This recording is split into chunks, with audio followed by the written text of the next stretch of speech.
Feel the people power and join us as we tackle the issues impacting our nation as we fight to protect our democracy in our multiracial, working-class world. Topics and issues at the top of your mind, the bottom of your wallet, and deep in your soul. Let's talk. Just Solutions on Free Speech TV. Welcome to another edition of Just Solutions. I'm your host, Gloria Neal. This week on Just Solutions, what does criminal justice reform look like? What are the disparities between races? Is the system too monetized to be fair? And is there an overgeneralization when it comes to criticism toward the system? Well, my guest this week is Jerry Ianelli. He is one of the editors of The Appeal, which is a nonprofit news organization that envisions systems of support and care rather than that punishment or punitiveness. Welcome to the show, Jerry. How are you? I'm well. How are you? You know, I'm doing good. But criminal justice reform is always knocked by those who really are, right? They're saying, are we throwing the baby out with the bathwater? Because it's assuming that everyone who wants reform starts from the same place of compromise. What do you say to those who don't agree at all and think status quo is acceptable? I think a lot of people don't really understand the basic history of our criminal kind of punishment system. This is a system that was born out of, in the South, effectively hunting down slaves, and the North sort of surveilling and generally beating down labor organizers. I mean, those are the two places that our justice system began, basically. It was not founded effectively as a system to ensure public safety. Those really not, quote unquote, the main original drivers of where this all came from.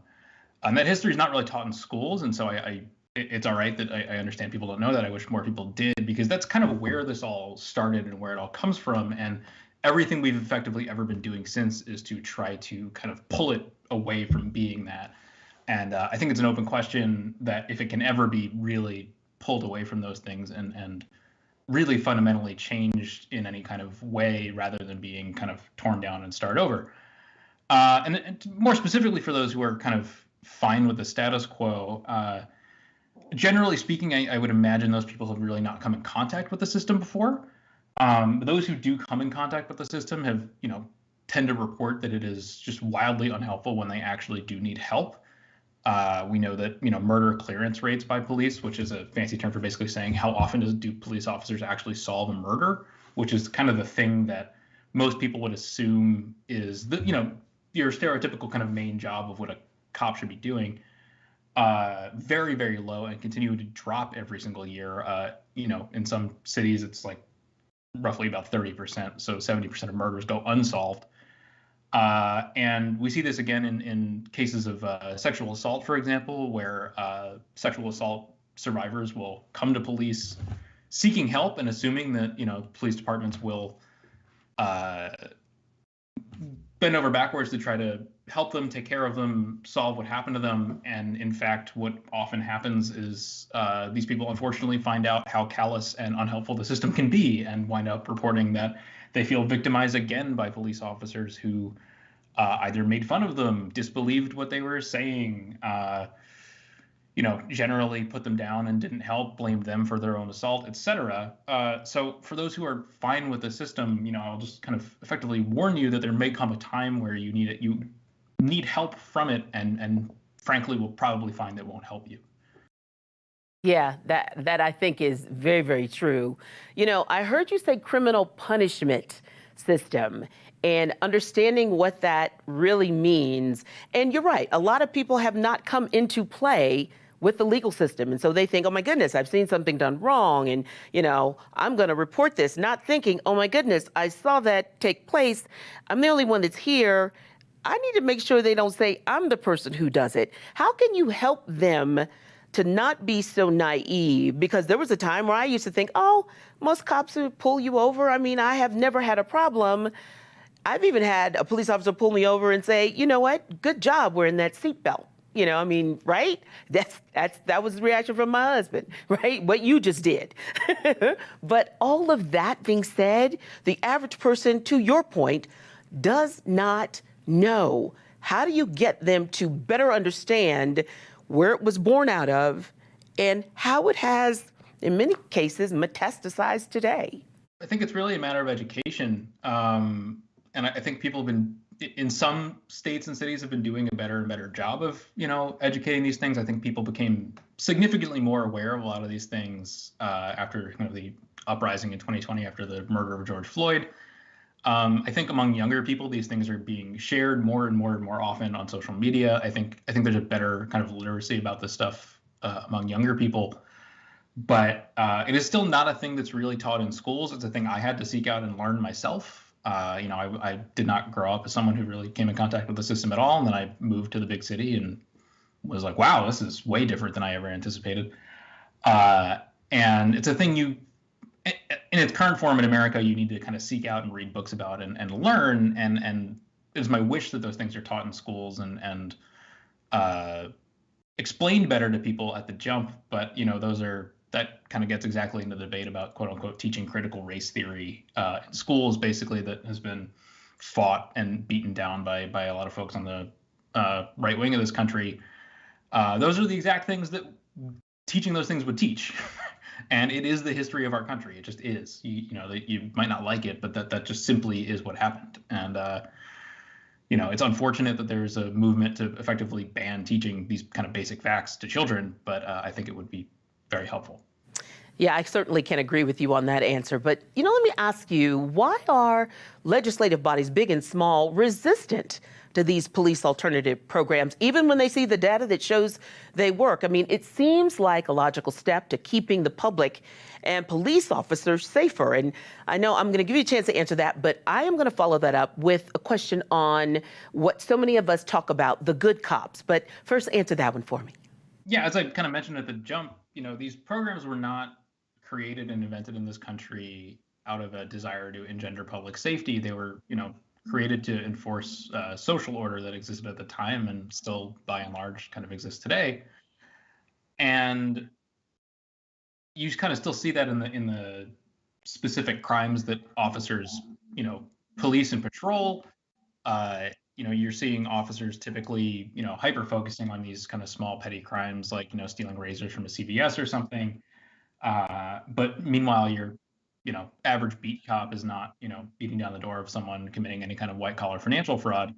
All that is to say that, those sort of hyper specific focuses on these sort of small crimes are arbitrary and kind of generally not what you would do if you designed a system from the ground up to make people feel safer, and literally make people safer. If you look at what makes communities not actually have crime, it's almost always poverty-based. And so the argument effectively is, why are we spending so much money on policing people who are in poverty for taking actions that they generally would take when they are in poverty, as opposed to just helping them get out of poverty in the first place? When you see a community, take your mentally stereotypical suburban, middle America, white picket fence community, there are not generally cops rolling around constantly enforcing the order there. That's not what they need to do, because people generally have the money they need and support they need to, not kind of take those actions. And so when you have a force of people, whether it's a police department, police union, prison system, what have you, that kind of rely on that system for their jobs, for their livelihoods. Policing is, about as stable a job in this country as could possibly exist, thanks to our national system of police unions. They're often fairly aware, if you talk to them, that what they do doesn't necessarily fix society, make people safer, etc. But it's a job for them. And you have quite a lot of vested interest in this country that, will perpetuate those things and perpetuate keeping, that sort of force of people employed at the expense of what actually could make people safer, which, in my opinion, is better social support, better resources, better housing, better healthcare, what have you. And kind of on top of it is that, there's a lot of talk about quote unquote sort of defunding the police in this country. When you start kind of peeling those things back, uh, you know, truly giving people the amount of social support they need to, really not live in poverty, not find the need to shoplift from a convenience store or whatever it is going to require quite a lot of money from quite a lot of places. And when it comes to legislation, the folks who kind of have that money generally don't really want to be taxed and give a lot of it up. And so you see kind of the people who, would effectively be needed to fund better systems of housing, better systems of social support, better mental health care in this country, all those kinds of things, are very reluctant to actually, sort of pay the taxes necessary to actually build that stuff in this country. So instead, what you have is just kind of a system that dispatches officers into, generally urban areas to kind of surveil and arrest the poorest among us instead. And that system's worked pretty well for the people at the top of it, basically. No, I get that, and certainly understand those challenges as we look at our society overall. Because a lot of the people, whether they're saying defund the police or police reform, and I'm more of the reform part because you think about if something big happens, you see a murder, you see a hit and run, you see a robbery. The first thing most people do is call 911. Hello, somebody, right? So the good cop question, and we'll talk about the lay of the land momentarily, but if we're constantly talking about, well, there are way more good cops than bad cops, and I don't know if somebody polled 18,000 plus law enforcement agencies across the country and got that data, but we hear that a lot. Generally, I'd like to believe that as well, but I have polled no one. But if there are one bad cop per 18,000 plus agency, that's way too many just right there.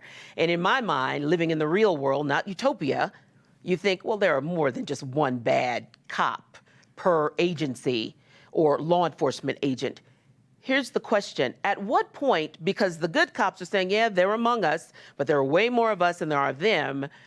But if the bad cops aren't doing, or the good cops aren't doing anything to rein in or report or deal with the internal family problem of the bad cops, at what point do the bad cops kind of take a sidestep and the good cops become the bigger problem because it's that complacency that's allowing this culture to continue on? What you see, I mean, just speaking statistically, a small minority of police officers are statistically, I want to say it's about 20% of all officers, but I could technically be wrong about that exact number.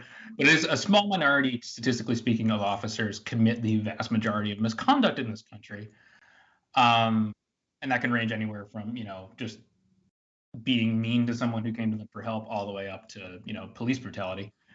But I think there's to your point, there's a kind of sliding scale of what we consider good and bad apples, quote unquote. And I think there's a hyper focus in the media of officers who do commit that absolute worst end of misconduct, which is, being on video, hitting someone or shooting them to death or what have you. But there's a real sliding scale there, and I think police departments, police unions have done a very good job of making it seem like the rest of what policing is a useful endeavor at this point. So I refer to lay of the land. What is happening in the criminal justice and legal system now? In other words, the appeal and all the work that you all are doing and have done, are you seeing any changes that are positive, any signs of hope? Yeah, that's a qualified yes, but yes. Effectively, what happened, we all watched in 2020 as, people around both the nation and honestly the world kind of came together and got out in the streets to varying degrees during the kind of uprisings around George Floyd's murder. And we're kind of still in the aftermath of that. There was a lot of movement in the immediate months after kind of, May, June, July, August 2020.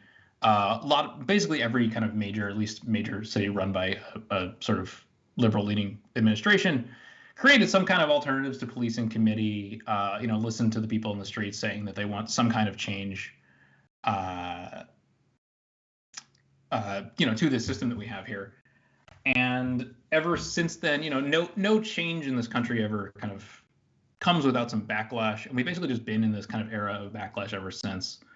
There were numerous pilot programs created across the country to kind of move responses in some way away from armed police officers. You saw a number of cities and states, including in Denver, where you all are located, creating programs where if you call 911 for, mental health emergency, for example, and if you speak even to police officers themselves, they will likely tell you they don't want to be responding to mental health crises either. They often, I talk to quite a lot of them for my reporting, and they, one of the most common things they tell me is that, like, they don't feel equipped to be a mental health responder and don't really want to be one either.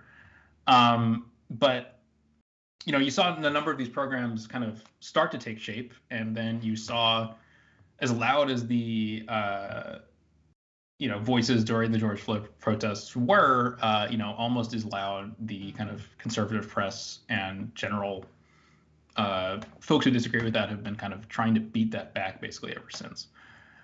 You've seen a number of attempts to oust kind of more left-leaning folks in the justice spaces. There was some of it has been successful, some of it not. Generally, this kind of backlash has wound up being overwhelmingly unsuccessful, which is, for those who believe the system needs change, is a good thing. And so to kind of give a few examples of that, in San Francisco, and within the last year, they had elected a prosecutor who, stood kind of on the left side of things, named Chesa Boudin. And after kind of a long campaign, largely spearheaded by Fox News, Chesa was recalled successfully and kind of replaced with a kind of more hardline, tough on crime prosecutor. But that has otherwise kind of not really played out around the country. There have been similar efforts. There was a kind of left-leaning prosecutor in Philadelphia named Larry Krasner, and there was a similar kind of attempt to oust him that failed. Yeah. You saw it actually within the last week in Chicago. There had been two different Chicago mayoral candidates, one running, on this kind of classic tough on crime platform, and another running again on attempting to at least giving lip service to the fact that he's, would like to reform the justice system. And the kind of press had, really suspected, and polling had even suspected that the sort of tough on crime candidate would win. And that did not happen. Brandon Johnson, the other candidate, actually won. And frankly, I think the most interesting thing about that entire race is if you map out kind of the areas of Chicago that are hardest hit by crime, the tough on crime candidate did worse in each of those areas. And the candidate actually calling for reform did best in the areas hardest hit by crime.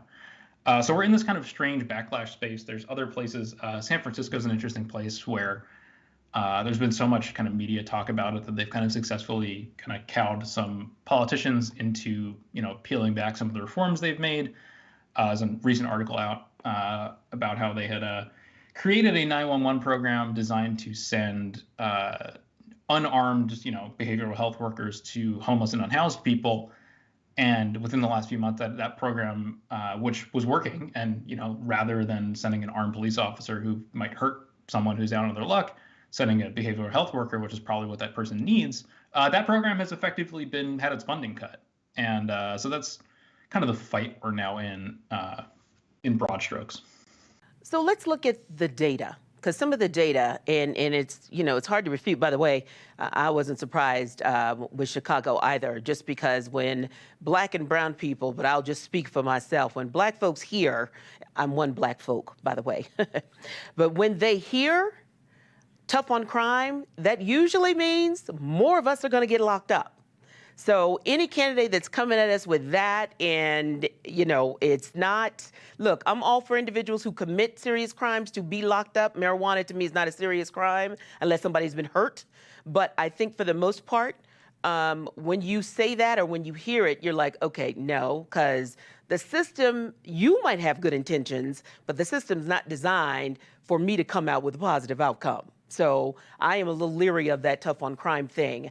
But the data, the disparity between the races, let's talk a little bit about that. What does the data show? This data has unfortunately not gotten a lot better in recent years. As a 2020 report out of, I guess to back up a step, in broad strokes, in almost every single statistical capacity, people of color are more likely to be arrested, pulled over, imprisoned for longer periods of time, what have you, in virtually every single capacity.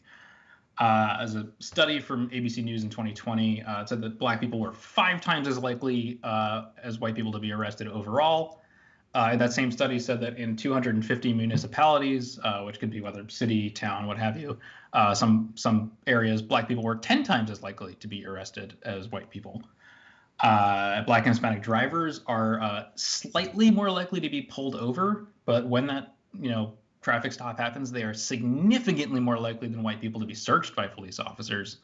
I think one of the most telling statistics, I think, in this entire debate is that those rates go down at night and become more equal because police officers, it's harder for an officer to tell the race of the driver at night. So they actually are effectively less racially biased at night because they can't see as well.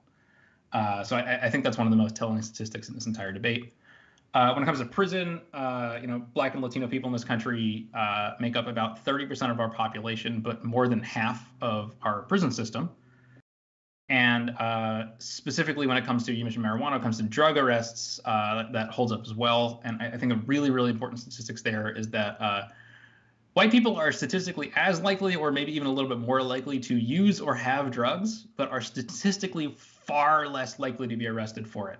So you have people, using drugs and if you want to call it crime, committing drug crime at the same rates, but only, 1 or 2 classes of people are actually being arrested for it at the end of the day.